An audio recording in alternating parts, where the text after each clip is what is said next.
খুব সুন্দর একটা জায়গা, কুমিল্লার একেবারে কাছে। এই জায়গাটার নাম কামারখাড়া ব্রিজ। অসম্ভব সুন্দর একটা জায়গা। গুমতি নদীর উপরে এই ব্রিজটি নির্মিত হয়েছে। এই ব্রিজটির নাম হলো কামারখাড়া ব্রিজ।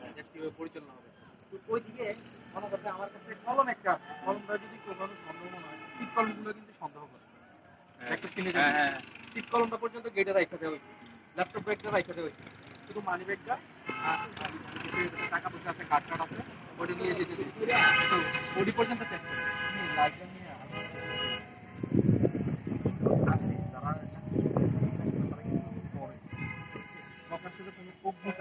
নিয়ে যাওয়া এটা কি কষ্ট লিখে গেছে, তাহলে কি শুধু ওই 2 রুমে কেন লাগবে? এমন কি ছিল ওই রুমে? সবচেয়ে